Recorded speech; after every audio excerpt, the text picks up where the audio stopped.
Donc, tout d'abord, bienvenue à tout le monde à ce webinaire de présentation de notre offre d'accompagnement à la labellisation numérique responsable de niveau 1. Donc, c'est une offre qui est toute nouvelle chez Digital League, qui ne l'est pas tellement au niveau national. On aura l'occasion de leur reparler, mais il y a un autre cluster qui est équivalent de Digital League, mais sur la région plutôt Occitanie, qui l'a déjà réalisé. Et en fait, on s'en est inspiré, on a travaillé avec eux et avec pas mal d'intervenants similaires pour construire ce programme-là. Donc voilà, la chance que vous avez, c'est que c'est pas la première édition et qu'il y a déjà un peu de rodage derrière ça, mais Benjamin vous en dira plus. Donc voilà, pour rentrer un petit peu plus dans le vif du sujet, est-ce que vous voyez bien mon écran? Là, c'est bon, c'est parfait. Ouais, c'est bon.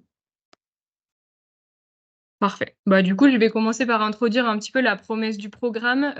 Mais voilà, dans cet accompagnement à la labellisation numérique responsable, l'objectif, c'est vraiment, comme son nom l'indique, l'obtention du label numérique responsable de niveau 1 au minimum.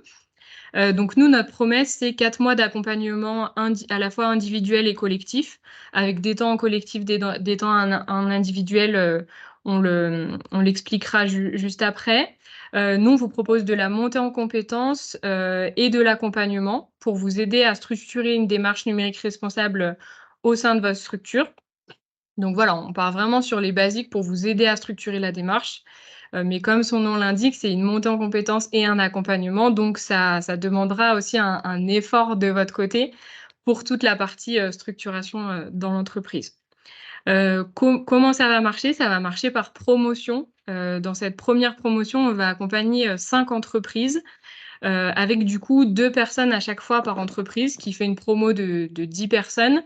L'idée de mettre 2 personnes par entreprise, c'est qu'il y ait vraiment un binôme qui se forme, qu'il puisse y avoir des échanges et quand on porte des sujets comme ceux-ci, qui sont pas toujours démocratisés au sein des entreprises, ça aide à créer un petit peu, une cohésion, une émulation et à pouvoir, appliquer tout le mindset qu'il y a derrière, dans l'entreprise. Donc voilà, pour ça, on vous propose, des experts pour vous accompagner, mais du coup, ils parleront mieux de leur expertise juste après. On vous propose aussi des démarches simplifiées, que ce soit pour la coordination du programme ou pour l'administratif. On est vraiment là pour vous simplifier la tâche, au global. Et on en parlera à la fin, mais il y a un financement, ADEME qui correspond à cet accompagnement, et des tarifs préférentiels, notamment avec l'agence, Lucie. Donc voilà pour la partie un petit peu, intro, et Digital League. Maintenant, je vais laisser, nos 3 intervenants du jour se présenter. Joséphine, honneur aux filles, je te laisse commencer. Je suis chargée de développement et d'animation de la communauté Lucie au sein donc de l'agence Lucie. C'est moi la référente sur la région Auvergne-Rhône-Alpes, notamment au sein de l'agence. Voilà, je vous en parlerai un petit peu plus après par la suite. Eh bien, Benjamin Batelier, donc, je suis expert en numérique responsable au sein du groupe ISIA, qui est une ESN basée à Montpellier. Et on a été la première entreprise labellisée numérique responsable il y a maintenant 3 ans. On vient d'ailleurs d'obtenir le renouvellement du label niveau 2 pour le coup, il y a une semaine maintenant. Voilà, et donc on accompagne des grands groupes sur le parcours de labellisation, le groupe La Poste, le groupe Pierre Fabre pour l'instant sur les grands groupes, et puis des programmes dont on va parler tout à l'heure, et donc je vous partagerai le retour d'expérience sur ce programme qui avait été pilote côté Occitanie. Et Johanel, du coup, le micro. Avec le micro, ouais. Qualiticien web, donc Journal, il faut que tu augmentes ton son, je pense. ouais. C'est mieux? Ouais, Ouais. super. Donc, du coup, je suis Jean-Nal, je suis qualiticien web, je suis spécialisé en éco-conception de services numériques. J'ai un double référencement ADEME sur tout ce qui est ACV, analyse des cycles de vie, et au niveau de la région Auvergne-Rhône-Alpes et au niveau du national. J'accompagne notamment des entreprises sur tout ce qui est réponse à projet Perfecto. Donc, c'est un appel à projet R&D dans le cadre de l'ADEME sur l'ACV. Et puis, j'ai monté 2 collectifs dans le Green IT. Le premier qui est une agence digitale spécialisée en éco-conception web qui s'appelle Arestis et qui est labellisée NR1. Voilà. Et puis un deuxième qui est The Green Companion et qui est spécialisé sur la partie organisation d'hackathons et de challenge que certains connaissent déjà, puisque on était co-organisateur et animateur de l'Eco Challenge, édition numéro 1 qu'on a fait avec Mickaël. Tout simplement. Et puis je suis contributeur au GTAF Nord pour l'écriture de la prochaine norme ISO sur le sujet, entre autres. Voilà. Merci à vous. Merci. Merci à tous les trois pour la présentation. Je vais laisser Joséphine enchaîner pour une courte présentation du label et de l'agence Lucie un petit peu plus en détail. Non, c'est rapidement pour donner un peu d'éléments de contexte sur qui on est à l'agence Lucie et pourquoi est-ce que je suis là aujourd'hui, tout simplement. En fait, nous, l'agence Lucie, on est une entreprise, on se définit comme un centre de solutions en lien avec le développement durable. On existe depuis 2009 et depuis notre création, notre volonté, c'est vraiment de pouvoir travailler avec tout type de structures, que ce soit des entreprises, des associations ou des collectivités, quel que soit leur secteur d'activité, leur taille ou leur niveau de maturité, pour les aider à progresser sur les sujets liés au développement durable. Donc pour ça, on a une expertise en gestion de labels, c'est notre cœur de métier. Mais on a aussi un centre de formation qui propose aujourd'hui plus de 50 formations différentes sur une diversité de sujets. Et on anime aussi la communauté Lucie qui regroupe toutes les structures engagées à nos côtés sur l'ensemble de nos labels, qui regroupe aujourd'hui environ 1200 organisations réparties un peu partout en France et à l'international, et qui sont engagées du coup sur différents sujets aussi bien sur la partie RSE avec les labels Lucie que sur la partie numérique responsable justement avec les labels NR. Donc je vais vous présenter juste après. Donc le label numérique responsable, il a été créé il y a maintenant 4 ans, 3-4 ans, en partenariat avec différentes structures, notamment l'INR. En fait, c'est l'Institut du numérique responsable qui a défini le référentiel, les thématiques abordées par ce label, et c'est nous qui portons la gestion du label pour le compte donc de l'INR. C'est un label qui se décline en 2 niveaux. Un niveau 1 qui est un petit peu plus accessible, un petit peu plus léger que le niveau 2 qui lui est un petit peu plus exigeant, toujours dans l'idée de pouvoir proposer des solutions qui s'adaptent au rythme et au niveau de chacun pour progresser, mais en douceur. On a aujourd'hui environ d'une centaine de structures qui sont candidates au label. Les chiffres que vous voyez à l'écran datent de janvier, donc depuis ça a un peu augmenté. Avec donc pareil, plus d'une centaine environ qui sont déjà labellisés numérique responsable. On voit vraiment qu'il y a un intérêt qui est exponentiel en fait sur ces thématiques-là, une prise de conscience qui continue de grandir, donc qui est plutôt encourageante. Et vous avez ici quelques exemples de structures labellisées, donc notamment ISIA et Aristide, hein, comme mentionné. Mais il y a par exemple aussi la région Occitanie ou la région Bretagne qui sont labellisées numérique responsable, des collectivités, des entreprises comme des entités du groupe La Poste, etc. Pour peut-être rentrer un peu plus dans le détail sur le référentiel numérique responsable, donc en fait, il se définit autour de 4 grands axes génériques que vous voyez à l'écran. Dans un premier temps, on va vraiment s'intéresser à la gouvernance de votre structure pour s'assurer qu'en fait, la stratégie numérique responsable part vraiment du cœur de votre organisation et venir regarder ensuite comment est-ce que ça se déploie en interne pour s'intéresser justement à tout ce qui concerne le soutien à cette stratégie numérique responsable. Dans cette partie-là, on va notamment regarder tout ce qui concerne l'accessibilité numérique, mais aussi la communication en interne, la sensibilisation et la montée en compétence des collaborateurs sur ces sujets-là.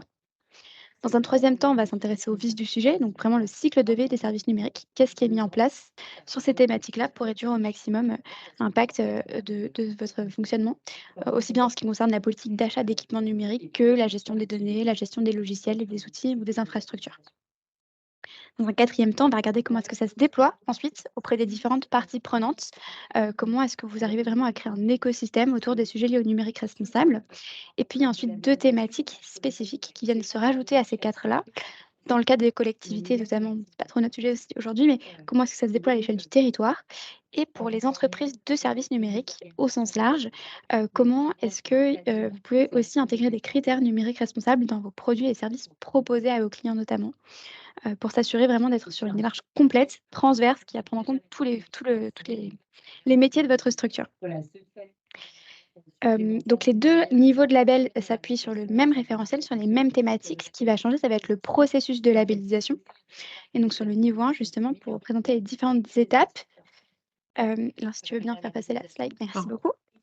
Donc on est sur un processus qui s'étale sur 6 mois maximum. La première étape, ça va d'abord être de se former, donc soit via le MOOC de l'INR, soit via une formation plus complète. Mais à minima, c'est le MOOC qui est à suivre de l'INR pour au moins une personne en interne, qui vous permettra d'en apprendre un peu plus sur ces sujets-là. Et ensuite, un temps de préparation à l'audit qui peut s'étaler sur plusieurs mois pour faire un premier état des lieux en fait, de votre démarche, comprendre un peu où est-ce que vous vous positionnez par rapport aux thématiques du référentiel présenté juste avant, ce qui vous permettra justement de préparer l'audit qui a lieu à distance. Il dure une demi-journée sur le niveau 1. Et pendant cet audit, l'évaluateur va venir faire un point sur tout ce qui existe aujourd'hui, encore une fois, au sein de votre démarche selon 3 critères. C'est la méthodologie qu'on appelle DMR, documentation, moyens, résultats. Donc on va venir regarder tout ce qui existe aussi bien en termes de processus formalisés que de moyens mis en place. Donc ça peut être des moyens humains, des moyens financiers, et en termes de résultats obtenus. Donc concrètement, quelles sont les actions mises en place, quels sont les indicateurs qui justifient que vous avez mis des actions en place. Avec cette méthodologie, on va comme ça arriver à un score sur 1000 points. Et le score minimum pour être éligible au label de niveau 1 est de 300 points sur 1000. Donc, c'est un label de premier pas. C'est une première étape pour comprendre où est-ce que vous en êtes et comprendre comment structurer votre démarche et comprendre comment progresser. Puisqu'à la suite de cet audit, on va aussi vous demander déjà un plan d'action. Et c'est une fois que ce plan d'action sera bien rédigé que vous aurez pris des engagements en fait, sur le long terme, pertinents avec les axes prioritaires d'amélioration identifiés pendant l'audit, que vous serez labellisé si tout se passe bien. Le label étant valable 2 ans. Voilà, j'ai fait le tour, il me semble. Je laisse Laure prendre la parole du coup pour les dispositifs. Merci Joséphine pour ces éclaircissements. Pareil, on se garde le temps de questions à la fin si jamais il y avait des questions un peu plus poussées. Mais maintenant, du coup, on va rentrer dans le vif du sujet et vous présenter l'offre d'accompagnement qu'on a structurée. Donc, comme vous l'avez compris, la labellisation numérique responsable, c'est vraiment une démarche globale au sein de l'entreprise. Et comme dans toutes les certifications et dans tous les labels, parfois on veut se lancer, mais on ne sait pas trop par où commencer, comment s'y prendre. Et l'idée de cette offre d'accompagnement, c'est vraiment ça, de vous faire monter en compétences, mais aussi de vous prendre par la main pour vous aider à structurer cette démarche au sein de l'entreprise. Donc voilà, en fait, on a structuré cette offre en 3 parties. Une première étape qui est vraiment une partie plutôt formation, montée en compétences. Donc ce qu'on va demander à tout le monde, parce que de toute façon, c'est nécessaire pour le label, mais l'idée, c'est que tout le monde ait le même niveau d'infos a priori. C'est en amont de compléter, le MOOC de l'INR justement dont parlait Joséphine et d'obtenir le certificat. Ensuite, voilà, on va partir sur une première journée d'accompagnement en collectif. L'idée, c'est de faire cette journée en présentiel pour justement se retrouver avec toute la promo. On en profitera à la fin de la journée pour faire un petit moment d'afterwork sympa. Mais l'idée, voilà, de cette première journée, c'est de faire la fresque du numérique. Et du coup, le groupe ISIA, animé par Benjamin, vous feront une introduction au numérique responsable et vous commencerez à travailler sur le référentiel de l'INR et l'outil de prescoring. Je ne sais pas si Benjamin, tu veux rajouter des choses sur cette première journée. Alors tout est très juste, effectivement. L'objectif, si on parle vraiment en termes d'objectifs pédagogiques, l'objectif est véritablement de vous faire monter en compétence sur les outils, et à la fois quand même sur ce qu'est le numérique responsable. Donc une première matinée sur de la culture générale autour du numérique responsable, qui viendra de toute façon compléter, le MOOC de l'INR que vous aurez fait au préalable. L'après-midi, il y aura donc ce pont entre ce qu'on a vu le matin, notamment autour de la fresque du numérique, pour ensuite parler donc de numérique responsable au sens plutôt métier. Et de là, on va arriver vraiment sur qu'est-ce que l'on retrouve dans le label et notamment dans le fameux référentiel dont parlait Joséphine tout à l'heure avec ces 4 axes, pardon, principaux et l'axe complémentaire pour les ESN. Voilà, donc là, on verra en détail, c'est ce référentiel et surtout les outils. Comment on utilise ces outils-là, comment on les remplit et en quoi, ces outils vont être vraiment le fil rouge, j'allais dire, jusqu'à la labellisation. Merci Benjamin pour ce complément. Ensuite, à la suite de cette journée, on passera sur une journée de formation ACV, donc analyse du cycle de vie, qui sera animée par Jean Anaël. Et du coup, Jean Anaël, je te laisse présenter un petit peu le programme de cette journée. Oui, oui, tout à fait. Alors du coup, sur la CV, donc l'analyse de cycle de vie, l'idée c'est déjà de repartir avec sur les fondamentaux en éco-conception, orienté sur le cycle de vie, avec à la fois une approche simple et théorique, et puis une approche plus systémique du cycle de vie. Ensuite, regarder ce que c'est que l'ACV, en fait, quelle est la méthode qui est déposée par l'ADEME, en fait, hein, c'est pas ma méthode à moi, hein, c'est celle de l'ADEME. Et puis, donner quelques exemples d'ACV de services numériques. Une fois qu'on aura fait ça, on regardera comment l'ACV peut s'intégrer au cœur de l'audit de services numériques et plus largement sur une démarche de développement de services numériques. Voilà. Et puis, on fera l'après-midi un atelier sur vraiment les problématiques. On profitera que il y a 10 participants et 5 problématiques pour pouvoir faire un focus dessus sur 2 ou 3 étapes du cycle de vie, puisque sur un atelier d'une demi-journée, on n'a pas le temps de faire bien plus. Et puis on fera un décata du focus effectué et une restitution.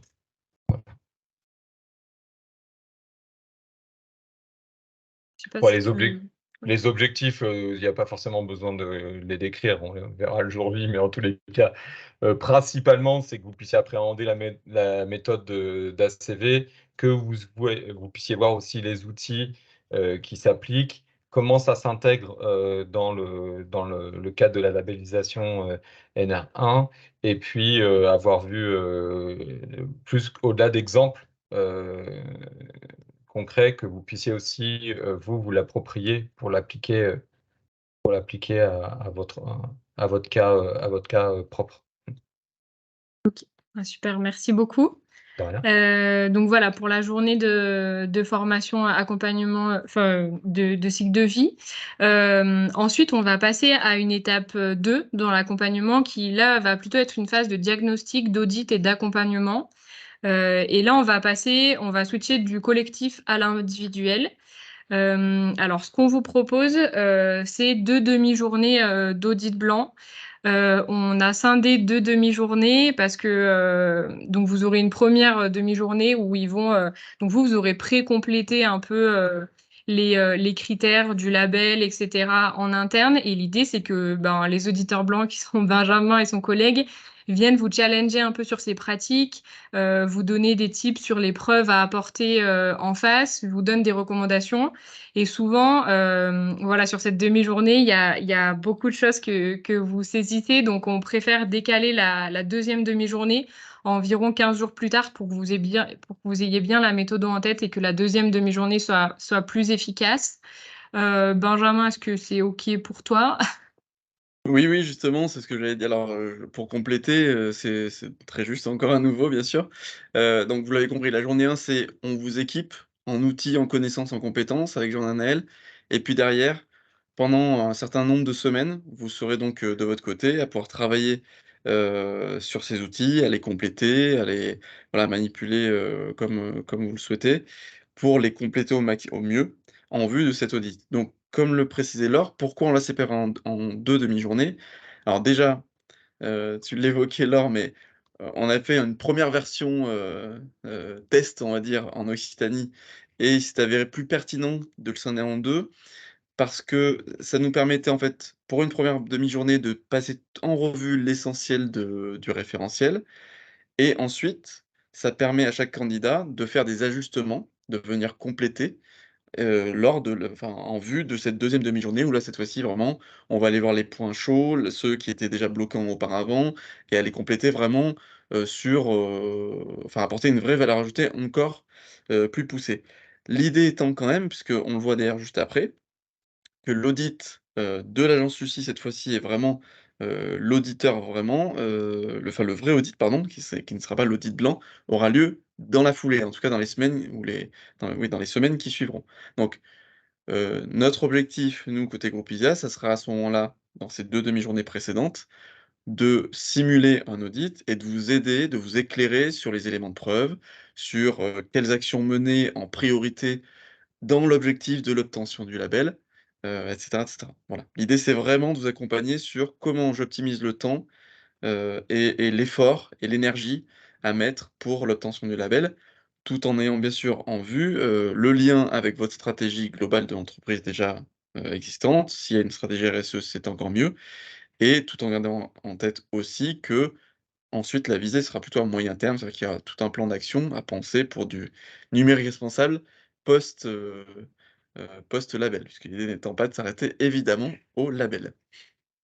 Voilà, merci Benjamin pour ces précisions. En effet, le label, c'est pas une fin en soi et c'est plutôt une première marche vers, une démarche d'amélioration continue, dans le domaine du numérique responsable. Mais voilà, donc une fois que vous aurez bien travaillé, avec l'aide de Benjamin, et du groupe ISIA, pour structurer tout ça, bah, voilà, vous allez avoir, une demi-journée d'audit qui se fait à distance avec un auditeur de l'agence Lucie. Bah, voilà, sur les différents critères du label, et suite à cet audit, pareil, vous allez, formaliser un plan d'action en s'appuyant sur les recommandations que vous aurez eues par l'auditeur et ensuite vous allez prioriser vos actions pour voir, lesquelles, sont les plus simples à mettre en place, les plus impactantes pour la structure et cetera. Mais voilà, il y aura ce travail après de formalisation, et après, du coup, cette étape 2, on passe à l'étape 3 qui est la partie plutôt partage d'expérience. Donc là, on retourne en collectif pour une journée de bilan collectif qui sera animé par le groupe ISIA à nouveau. Là, l'idée vraiment, c'est, après l'audit de tout le monde, de pouvoir partager, les difficultés qu'il y a pu avoir, les solutions que chacun a trouvées sur les différents axes du label numérique responsable. Puis également de travailler justement sur les engagements et les accents prioritaires, à mettre en place par chacun dans vos structures, respectives. Oui, d'autant plus que la partie engagement, donc c'est en gros j'allais dire une sélection d'actions à mettre en exergue. Notamment, ça sera important pour l'obtention du label. Et donc ce travail sur les engagements est assez spécifique. C'est en gros une formalisation particulière des actions, avec, des jalons, avec, un périmètre qui est annoncé, avec des porteurs de projets. L'idée étant d'amener, cela, de le verser au dossier du comité de labellisation et donc, comme ça, le comité pourra avoir à la fois le résultat de l'audit, OK, c'est bon, il passe bien les 300 points et en même temps le projet que vous portez. Puisque comme l'a précisé Laure et comme le précisait aussi Joséphine tout à l'heure, c'est un label de démarche d'amélioration continue. Donc l'idée est vraiment surtout de vous mettre le pied à l'étrier pour qu'ensuite la transition et la transformation numérique responsable se passe vraiment concrètement chez vous. Donc vraiment, c'est une journée où ça sera des ateliers collectifs, en groupe, en sous-groupe donc avec toujours les mêmes candidats bien sûr et l'idée sera de partager à la fois les écueils que vous aurez pu rencontrer et en même temps donc de commencer à travailler véritablement sur ces engagements qui vaudront pour la labellisation finale. Voilà, Voilà et merci après la Benjamin. deuxième demi-journée vas-y je te laisse, finir, oui C'est ça. ça, ouais, donc tout ce qu'on vient de vous montrer là, c'est, globalement le cœur du programme d'accompagnement et c'est quand même, c'est à la fois assez condensé pour pas perdre la dynamique, mais à la fois assez long pour que vous ayez le temps de mettre en place les preuves, les choses dans vos entreprises. Mais voilà, on sait que quand on travaille sur un sujet, sur un projet, il y a toujours une émulation quand on est en plein dedans et il se peut qu'une fois que l'échéance principale, est passée, bah, ça se relâche un peu, si je puis dire. L'idée qu'on a eue, c'est du coup de revenir, 6 mois plus tard, avec une dernière demi-journée de bilan collectif, mais plutôt à froid, donc 6 mois après la dernière journée, pour que toujours tous ensemble dans cette promotion, vous puissiez échanger sur, la mise en place à un peu plus long terme dans vos entreprises. OK, on est 6 mois après, voici ce qu'on s'était dit, voici ce qui s'est passé effectivement, voici le suivi qu'on a, et cetera. L'idée, voilà, c'est vraiment de pouvoir faire un bilan collectif à froid et d'avoir un suivi, un peu plus longtemps après juste le rush de de l'accompagnement. Voilà, j'ai rien de plus à ajouter du coup Laure, pour moi Ouais, c'est bon, bon, tu as tout dit. parfait. Donc Tu as tout dit. voilà pour l'offre d'accompagnement. Je vous propose du coup, de vous parler de planning prévisionnel. Donc on a encore 2-3 dates à valider, mais à quelques jours près, ça sera vrai. Donc c'est un accompagnement qu'on va proposer sur, le début de l'année, 2024, donc l'année qui arrive. L'idée, ça serait de commencer le premier jour de formation mi-janvier. Donc là, on a mis le 16 janvier, mais ça sera à confirmer. Ensuite, dans la même quinzaine, de faire la journée de formation, analyse du cycle de vie. Donc pour ces 2 jours, ça sera 2 journées de formation en présentiel, au campus Région du Numérique, à Charbonnières-les-Bains, dans nos locaux. Ensuite, la partie diagnostic, audit, accompagnement qui là est individuelle. Là, en fait, on va vous laisser des créneaux et justement, il va falloir, qu'on puisse trouver des dates communes entre vos entreprises et le groupe ISIA qui vous accompagne. Mais l'idée, en tout cas pour l'audit blanc, c'est de caler 2 créneaux d'une demi-journée avec le groupe FISIA entre le 15 février et le 15 mars, globalement, pour ensuite pouvoir se laisser la période d'audit qui irait globalement du 18 mars au 12 avril, à peu près. Là, il faudra à votre tour, à notre tour, qu'on se coordonne pour caler la date de l'audit avec l'auditeur de l'agence Lucie. Mais c'est là aussi, quand on vous dit qu'on est là pour faciliter l'administratif, l'accompagnement, on sera là en support, bien sûr, pour tout ça. Et ensuite, après ces phases individuelles d'audit blanc, d'audit, on va retourner sur la partie collective de partage d'expérience. Et du coup, on vise un bilan collectif à mi-avril, donc après la phase d'audit. Donc pour une journée toujours en présentiel au campus Région du Numérique.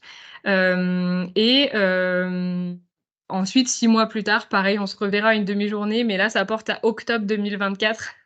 Donc voilà, on vous reconfirmera les dates, mais c'est un petit peu l'idée. Donc globalement, le gros de l'accompagnement, il va se passer entre mi-janvier et fin avril 2024. Et ensuite, il y aura juste la petite demi-journée à froid qui aura lieu après l'été en octobre. Voilà. Donc voilà pour le planning prévisionnel. On voulait vous le dire à l'avance pour que vous ayez aussi le temps de vous organiser dans vos entreprises. Ensuite, on va parler conditions financières et administratives, ce qui n'est pas des moindres dans des programmes comme ceci. Donc le coût global de l'accompagnement, qui comprend la formation, l'accompagnement et les frais d'audit, on est sur un coût global à 6 250 € hors taxe par entreprise, donc pour les 2 personnes accompagnées. Et en fait, ce qu'on vous propose, c'est qu'il y a actuellement un programme de l'ADEME qui s'appelle Tremplin, avec une case pile poil accompagnement à la labellisation numérique responsable et qui permet de pouvoir bénéficier de 5 000 € par entreprise. Ce qui fait que si le dossier est accepté par l'ADEME, le coût final pour la structure, il est simplement de 1 250 € hors taxe pour les 4 mois d'accompagnement. Donc, c'est pas négligeable. On pourra y revenir après dans les questions, mais ce qui est compris vraiment dans l'offre d'accompagnement, c'est les journées de formation, l'accompagnement d'audit blanc, les frais de l'audit. Ce qui n'est pas compris dedans, c'est la redevance annuelle de la labellisation. Pourquoi? Parce que ça dépend de la taille de votre entreprise, mais Joséphine pourra vous expliquer un petit peu plus en détail. Et d'ailleurs, en passant par ce programme-là, vous pouvez bénéficier de tarifs plus avantageux. Et alors là, je l'ai mis dedans, on est en train de faire le point avec eux, mais le petit MOOC de l'INR qui est à faire, il coûte 80 € pour obtenir le certificat. Je n'ai pas réussi à joindre l'INR pour voir si nous, on pouvait acheter cette presta et l'inclure dedans. Donc, je le mets là, mais potentiellement, ça pourrait être inclus dedans. Mais on parle de 80 € sur le total du reste, donc c'est négligeable, entre guillemets. Pour les conditions un petit peu administratives et notamment côté ADEME, la seule chose qu'ils demandent, c'est que les entreprises rentrent dans la catégorie des PME au sens européen du terme. Et c'est là où ça devient un peu plus complexe, à savoir que les dossiers ADEME sont à déposer avant mi-octobre, ce qui est dans 1 mois, hein, vous n'avez pas rêvé. Mais en fait, pour pouvoir bénéficier du financement sur l'année prochaine, tous les dossiers ADEME doivent être déposés avant mi-octobre. Donc, vous inquiétez pas, c'est pas des dossiers très complexes. On a formalisé des modes opératoires, beaucoup de choses pour vous aider. Il n'y a pas beaucoup d'infos à fournir. Ce qu'on vous propose donc, c'est qu'à la suite de ce webinaire, on va vous envoyer déjà le replay avec toutes les infos, les slides avec tout le programme et un petit lien avec un formulaire de préinscription. Là, vous avez les infos du contact administratif à donner, quelques infos sur la structure, le nombre de personnes, les adresses, etc. et le nom et les coordonnées des 2 personnes qui participeront à l'accompagnement. L'idée, c'est qu'on vous donne 15 jours pour compléter ce formulaire de préinscription. Ça vous laisse le temps de faire le point en interne sur la volonté d'aller sur cet accompagnement. Et donc voilà, vous avez jusqu'au 6 octobre pour du coup vous préinscrire via ce formulaire. Et ensuite, à partir du 9 octobre, je recontacterai les personnes qui se sont préinscrites pour qu'on puisse constituer le dossier ensemble. Voilà un petit peu pour toutes les explications qu'on avait à donner. Maintenant, on va se laisser un temps de questions-réponses. J'imagine qu'il y en aura parce qu'il y a quand même pas mal d'infos. Donc voilà, à vos micros, à vos caméras, n'hésitez pas.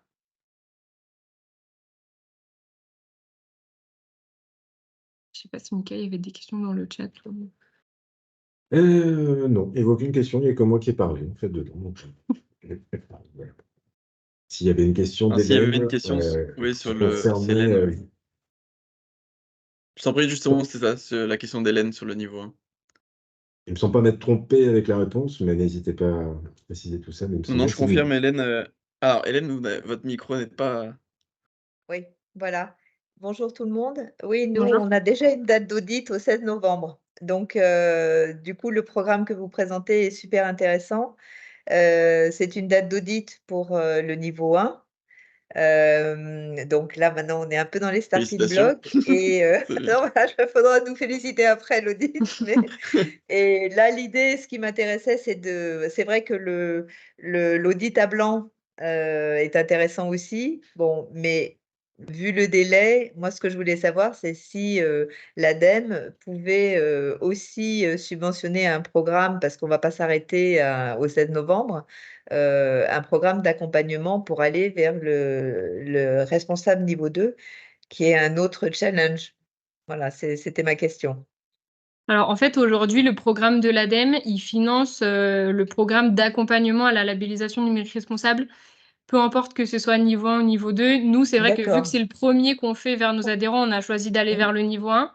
Mais en fait, Joséphine, arrête-moi si je me trompe, mais admettons, quand on travaille avec les entreprises, elles arrivent déjà à un score assez élevé, elles peuvent directement aller vers le niveau 2. Complètement, il n'y a pas du tout de limite. Le niveau 1, c'est vraiment juste une porte d'entrée supplémentaire, mais l'idée de toute façon, c'est de pousser les structures à aller vers le niveau 2, donc soit tout de suite, soit dans un second temps. Et l'ADEME peut prendre en charge une labellisation numérique responsable, soit à l'échelle individuelle ou dans le cadre d'un parcours collectif, comme ici avec la Digital League, quoi. Donc, c'est complètement possible aussi à voir en fonction du contexte et de vos besoins, les prestations qui peuvent être prises en charge ou pas, quoi. Et je compléterai en disant que c'est le même référentiel de toute façon sur lequel on Ouais. travaille. Donc nous, dans tous les cas, dans l'accompagnement, on va travailler sur les mêmes sujets, c'est juste qu'on n'aura pas du tout le même niveau d'exigence. C'est sûr que pour un niveau 1, on adapte, nous, évidemment, les éléments de preuve à apporter, l'effort à mettre, etc. Sur un niveau 2, c'est sûr que c'est bien plus élevé. En revanche, je mets quand même en garde sur la temporalité. Ouais. Parce que le gap entre niveau 1 et niveau 2 est assez important. Et donc là, le programme est en 3-4 mois maximum. Ça me semble un peu court. Alors, à moins que votre niveau 1 soit vraiment déjà bien dense, ça me Alors, semble un peu court pour se lancer sur non, le niveau 2. modestement, l'idée, c'est de savoir, bon là, l'accompagnement, il est super au début. Je me permets un petit commentaire, hein. C'est quand même très lourd si on veut engager une démarche de fond, parce que le but, c'est le label niveau 1, enfin, pour nous, c'est pas forcément la finalité, hein. Mais quand on a commencé à travailler sur les 5 axes, eh ben, il y a énormément de travail si on veut aller en profondeur, si on veut des preuves qui soient vraiment réelles, dans la durée, et cetera. Donc c'est très long et déjà 4 mois, pour quelqu'un qui a pas commencé la démarche, ça me semble Mmh. très ambitieux, personnellement, hein. Là, je fais un petit commentaire déjà à chaud par rapport à ce qu'on vit en ce moment. Mais bon, je veux pas, le programme que vous proposez est très bien. Moi, j'aurais simplement, besoin de voir comment, dans le cadre du support financier de l'ADEME, on peut être accompagné, nous, soit, par, Joséphine, Benjamin ou Marc, mais de façon différente. Voilà, c'est tout. Si c'est possible. De toute façon, on aimerait déposer un dossier, mais pour aller plus loin et pour un programme un petit peu différent. C'est Je pas pense Marc, qu'il c'est, pense que oui, Animateur oui. 42 qui a parlé, c'est je me permets Je pense, d'apporter oui. Je me Vas-y, je permets t'en prie, d'apporter Mickaël. juste un Oui. petit élément de réponse. Effectivement, on sera plutôt sur un cas particulier. Le plus simple, ce sera qu'on vous donne en fait, Hélène, le contact qu'on a auprès de l'ADEME et qu'après c'est vous puissiez super. regarder ça justement en détail. Voilà, et directement avec Hervé, si mes Ouais. souvenirs sont OK, bons. bah, c'est parfait. Mais je Merci. pense, oui, Hélène, qu'il ne devrait pas y avoir de difficultés. C'est plus, par contre, dans le cadre du programme là, que l'on porte, c'est sûr que je pense que ça ne coïncidera pas, encore une fois, pour des raisons plutôt de temporalité. C'est plutôt pour ça. Exactement, Voilà. exactement. Mais Mais ça ne c'est veut un pas beau dire qu'à l'avenir, programme. on ne ferait pas un programme niveau 2 sur. Oui, oui. Voilà. Pourquoi pas? OK. En tout cas, merci pour cette initiative. Ce programme est très bien fait. Merci. Merci. Bah, en tout cas, on l'a éprouvé, hein. Il y a eu une première promotion quand même, je me vais de compléter. Il y a une première promotion qui a eu lieu donc en Occitanie. Ah, j'ai un écho, je sais pas où. J'entends un écho. En Occitanie, du coup, il y a eu 6 entreprises qui ont participé à ce premier programme qui a eu lieu au printemps et j'ai envie de dire, ça s'est très bien déroulé puisqu'elles sont toutes, allées vers le label ensuite donc voilà, niveau 1 donc. Ouais, Parfait. je pense que c'est vraiment une première étape en effet, Ouais.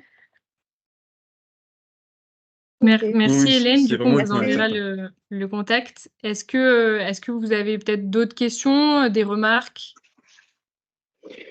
Ouais, peut-être, parce que je vois qu'on est une vingtaine à suivre le webinaire. Donc potentiellement, il y aura plus de 5 entreprises qui se porteront candidates. Comment vous ferez votre choix et votre sélection?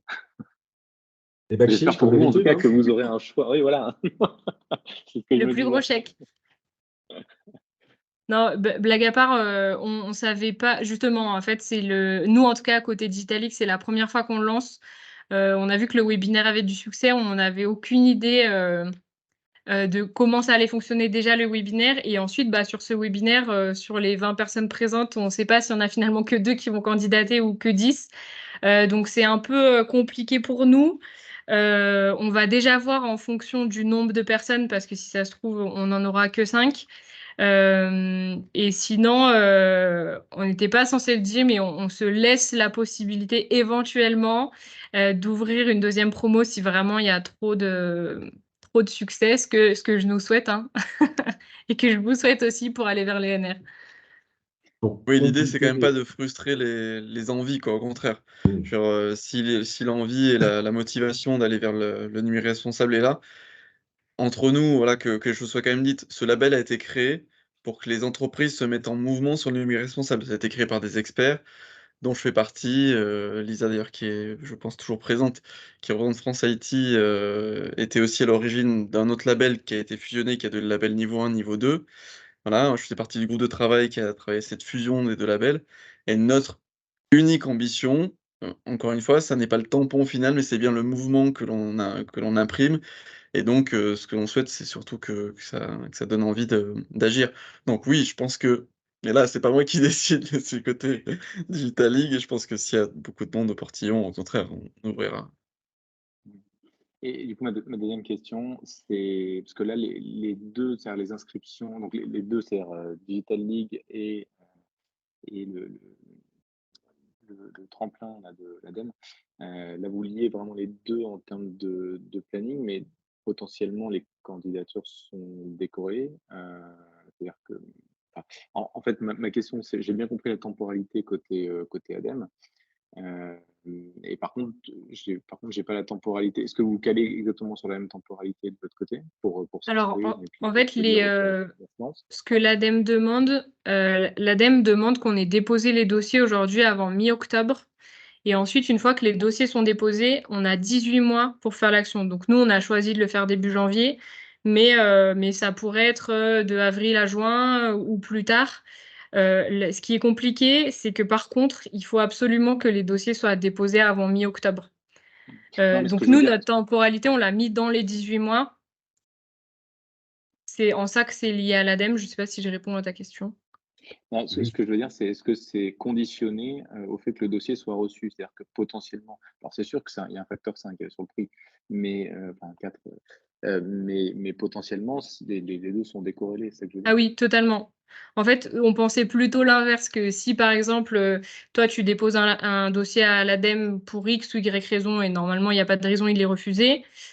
Si tu disposes des fonds et que tu veux mettre les 6 250 €, alors c'est tout à fait possible de participer à notre programme.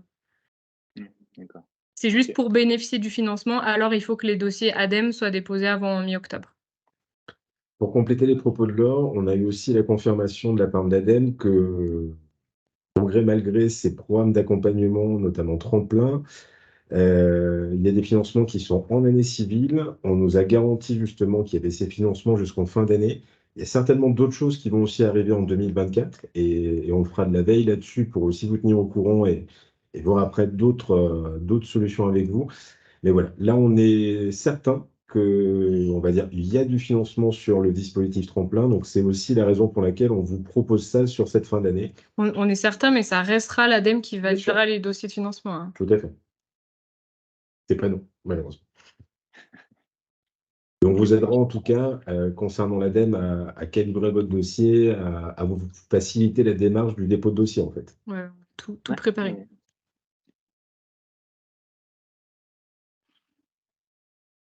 Est-ce que du coup, Julien, ça répond mieux à ta question? Ouais, c'était ça?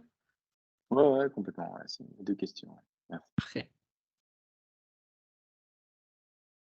Je vois qu'il y a Saina qui avait activé sa Oui, tout à caméra. fait, oui, bonjour, oui, oui, j'avais une question. Je vois que ce label peut pas être valorisé dans les marchés publics, dans les appels d'offres. Aujourd'hui, les entreprises qui passent ce label s'en servent, pourquoi? En termes de plus à titre Je suis pas sûr interne? d'avoir compris Ouais. le tout début. Tu disais que les entreprises Ouais. n'avaient pas le droit de le valoriser? Ouais, enfin, en tout cas, il est pas demandé dans les appels d'offres, publics. Alors, C'est pas une oui, il n'est pas exigence. demandé. Ouais. Non, il n'y a pas d'exigence. En revanche, comme c'est la seule initiative, j'allais dire nationale, voire internationale, hein, pour, information quand même, en termes de numérique responsable, cette thématique-là est assez enfin, on est très avancé en France par rapport au reste, du monde, hein, on peut le dire. Même si les pays limitrophes sont quand même assez, motivés aussi sur le sujet, Belgique, Suisse notamment. Mais c'est plutôt j'allais dire un bonus, un point positif qui est un point différenciant par rapport à une concurrence. Aujourd'hui, il est pas exigé parce que tout simplement, il est encore, jeune, c'est un label qui a 3 ans. Mais nous, en tant qu'ESN, je peux vous confirmer qu'on voit une différence et Et on voit vraiment une différence par rapport à la concurrence, oui. ouais, et pour compléter, enfin, c'est quand même de plus en plus demandé, dans des appels d'offres privés. Enfin, nous, il y a pas mal de entreprises qui nous contactent parce qu'elles en ont besoin, parce que leurs clients leur demandent d'avoir, enfin, de répondre à certains critères numériques responsables aussi. Donc on se rend compte que, enfin, il y a aussi cette prise de conscience-là, au niveau des appels, des donneurs d'ordre, pardon, qui grandit, quoi. Donc, Ouais, OK, merci. pour compléter ce qu'a dit Joséphine, je ne sais pas, vous m'entendez bien là? Ouais. Là, c'est bon? Moi, j'ai accompagné pendant plusieurs mois la DSI de la mairie de Paris sur le déploiement de leur démarche Green IT. Et en fait, clairement, au niveau des fournisseurs, que ce soit sur du service ou du produit numérique, ils sont clairement sensibilisés au sujet. Et le label NR1 ou NR2 favorise le scoring sur la thématique RSE, numérique responsable.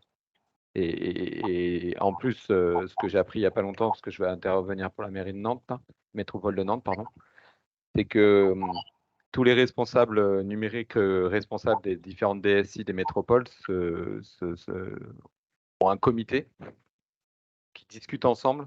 Et c'est comme ça que moi, je bascule en l'occurrence de Paris à Nantes. Donc du coup, derrière, forcément, si vous arrivez à remporter un marché avec l'une, ça favorise quand même grandement des appels d'offres avec les autres. Voilà. Et j'en veux pour preuve puisque j'ai fait Rennes cette semaine. Donc du coup, voilà, il y a quand même. Je confirme, Jean-Raphaël, oui, oui, je Voilà. vais dans le même sens. Pour le groupe ISIA, ça se passe de la même façon. C'est-à-dire qu'il y a un effet boule de neige de toute façon et ah pardon, je suis désolé, j'entends un écho, je sais pas Ah, je pourquoi. sais pas, c'est pas moi. Mais je vais couper le Ouais. micro au cas où. Ouais, non, je pense pas que ce soit ça. Et du coup, effectivement, il y a en fait un vrai mouvement, enfin une vraie reconnaissance de ce label. C'est sûr il a 3 ans, enfin on peut dire il n'a que 3 ans et en même temps il a déjà 3 ans. Joséphine le disait, il y a beaucoup d'entreprises qui sont dedans. Il y a de plus en plus de collectivités. La région Bretagne a été la première re labellisée, niveau 2. La région Occitanie vient d'être labellisée niveau 2 il y a quelques mois. Nous on accompagne le groupe Pierre Fabre qui devrait être le plus grand groupe aujourd'hui, en tout cas le plus gros périmètre qui va être labellisé, ça serait plutôt début d'année. Le groupe La Poste, a fait labelliser déjà 2 business units. Il y en a une troisième qui est en cours, qu'on est en train d'accompagner, qui est Colissimo. Enfin voilà, les grandes entreprises sont aussi emparées de ce label-là et on va dire que sa légitimité maintenant, pèse et ce que dit Jean Hanel, je vais vraiment encore plus dans ton sens, c'est-à-dire que sur les appels d'offres, par rapport à la note RSE qui aujourd'hui quand même est assez, importante, hein, ça compte véritablement. Donc faut le voir comme un plus. Effectivement, ce n'est pas exigé. Qui sait un jour, les heureux labellisés, auront un temps d'avance sur ceux qui ne le sont pas encore, si dorénavant ça serait, exigé. Compléter ce que, pour compléter ce que dit Benjamin, juste je vous rappelle la loi RIN, réduire l'empreinte environnementale du numérique, où notamment les collectivités et enfin du moins les communes et intercommunalités de plus de 50 000 habitants devront disposer d'une feuille de route numérique responsable, alors non plus à partir du 1er janvier 2024, mais 2025. De ce fait, ce genre de critères, notamment l'obtention d'un label quand on choisira un prestataire, je pense sera d'autant plus valorisé dedans. Ouais, Merci, ouais, Jamie. toutes les La collectivités Lorraine, oui. territoriales, effectivement, Mickaël, comme tu l'as dit, et tous les services publics de plus de 50 000 usagers. Donc la CNAM, la CNAV, la CAF, etc., etc. Merci. Il y a, Il y a Julien qui avait relevé la main. ouais, il y a Non? aussi Mondou qui attend depuis. Oui. Ah oui, pardon, mais en fait, j'aurais dû la baisser parce que du coup, on a répondu à ma place, mais c'était Bon, pour répondre sur les parfait. appels d'offres. C'est pour répondre sur les appels d'offres publics. Et effectivement, je confirme, nous, on en fait pas mal. Et c'est quand même toujours entre 5 et 10% de la note. Hein. Donc, c'est pas du tout négligeable. Et c'est Voire sûr que, 20% par contre, sur la ah, RSE. J'ai eu 20% récemment. Ouais, ouais. Ah, ok, ouais, j'ai jamais vu 1%, mais en tout cas, effectivement, 5 à 10%, c'est vraiment la norme. Et ouais, c'est sûr que ça doit jouer. Hein. Voilà, bon, mais du coup, j'aurais dû baisser la main. Ouais. Merci Julien. Du coup, on va laisser la parole à, j'ai pas votre nom, Mondou. Oui, c'est moi. Je ne sais pas si vous m'entendez. Ouais, on vous entend. Ok. Du coup, nous, voilà, nous, on est une petite PME dans l'industrie et on était intéressés par le programme. On est assez habitués parce qu'on a plusieurs labellisations et normes, mais plutôt de l'ordre de l'ISO. Donc, on sait ce que c'est que chiffrer des objectifs et atteindre des objectifs. On a fait déjà par ailleurs un bilan carbone sur les 3 scopes 1, 2, 3. Et du coup, ce qui m'intéressait de bien comprendre, et notamment pour promouvoir la décision auprès de la direction, c'est quels sont les indicateurs justement très concrètement chiffrés qu'on peut mettre en avant en termes de résultats. Est-ce que vous allez jusqu'à simplement c'est un affichage, voilà, on a entamé une démarche de sobriété numérique, ou est-ce que finalement on est capable de dire par tout ce qu'on met en place, notamment quand on a atteint le niveau 2, on peut chiffrer, et qu'est-ce qu'on chiffre en fait? Alors, comme je l'ai dit, en fait, dans le processus de labellisation, à l'issue de l'audit, on arrive à un score sur 1000 points qui s'appuie sur l'ensemble des critères du label et des thématiques du référentiel, sur 3 critères, ce qui existe en termes de processus formalisé, de moyens mis en place, donc des moyens humains et financiers, et en termes de résultats obtenus. On arrive comme ça à un score sur 1000 points, donc vous pouvez valoriser ce score une fois que vous êtes labellisé. Sur le niveau 1, le score minimum demandé est de 300 points sur 1000. Sur le niveau 2, il est de 500 points sur 1000. L'audit de niveau 2 est plus poussé, donc on va plus dans le détail, on est plus exigeant sur le scoring, mais concrètement, les critères sont les mêmes, les thématiques sont les mêmes, donc la méthodologie est la même en fait. Donc ça, c'est enfin, si c'était ça votre question, vous pouvez valoriser ce score justement. Je peux compléter aussi avec, alors je suis désolé, si ça vous va, si vous pouvez couper votre micro, parce qu'en fait, je pense voilà, il y a un petit écho qui se passe, c'est bon. Il y a un petit écho qui se passe, je pense avec votre ordinateur, mais rien de très grave. Vous remettrez votre micro pour, reprendre la parole. Oui, mais c'est bon, il y a pas de souci. Donc, ce que je comprends aussi dans votre question, c'est est-ce qu'il y a des dimensions peut-être bilan carbone ou, voilà, des choses dans le genre? Alors, non, pas en l'état dans le référentiel en tant que tel. C'est-à-dire qu'on n'est pas capable de chiffrer, je vais donner un exemple, mais sur l'axe 1, il y a des sujets autour de la stratégie et gouvernance. Bon, là, il s'agit plutôt de pousser la gouvernance justement à agir, à s'investir, à affirmer une stratégie, la partager, la présenter, et cetera, la soutenir par des moyens qui soient humains, financiers, et cetera. Donc là, c'est pas tant de la quantification, même si évidemment, dans les KPI, on peut retrouver des moyens financiers, un volume horaire, et cetera, et cetera. Par contre, au sein des, éléments du référentiel, on va avoir des sujets qui vont porter sur de la mesure, qui vont porter sur, de la politique d'achat autour des équipements, par exemple. Et donc là, j'allais dire de manière, précise dans le référentiel et pendant le travail de collecte de preuves, vous allez pouvoir faire remonter, pardon, ou prendre des initiatives de mesure, collecte de nombre de volume de telle ou telle chose, voire de bilan carbone. Si dans tous les cas, vous avez déjà des bilans carbone, notamment sur certains sujets spécifiques autour de l'IT, l'idée, ça sera d'optimiser et de valoriser ça également au sein du label, NR.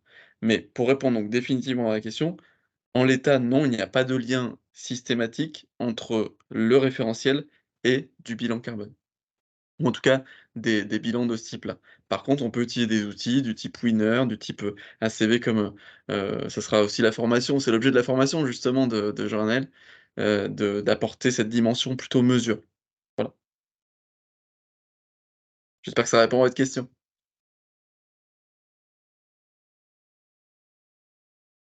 Merci. Super, merci beaucoup. Est-ce que donc il est 56, on se rapproche de de l'heure de fin. Est-ce que vous avez peut-être une dernière question avant qu'on conclue et qu'on lâche l'antenne? C'est ça qu'on dit? Qu'on rende l'antenne. Rendre l'antenne. Avoue, Cognac G. C'est pas pour les plus jeunes, ça. À la ref. Non, bon, bah, a priori, on n'a pas de questions. Je pense que la présentation a été bien complète. Pour rappel, donc je vais vous envoyer le replay de toute cette session si vous avez des petits trous. Sinon, je vais envoyer les slides ainsi que le lien vers le formulaire de préinscription si du coup la démarche vous intéresse. Pareil, du coup, vous aurez mon contact à l'intérieur. Si vous avez n'importe quelle question, n'hésitez pas à me solliciter pour que je puisse y répondre. Si je peux pas le faire, je reviendrai vers Jean-Anaël, Benjamin ou Joséphine. Et voilà, on espère que la présentation vous a plu et que c'est une offre qui plaira à nos adhérents, mais pas que visiblement. Donc voilà, merci beaucoup à tous et à très bientôt. Merci, belle Merci après-midi. à toutes et à tous. Merci beaucoup. Bonne fin de Merci. journée. Bonne journée. Merci. Au revoir. Au revoir. Merci, au revoir. Au revoir. Au revoir. Merci.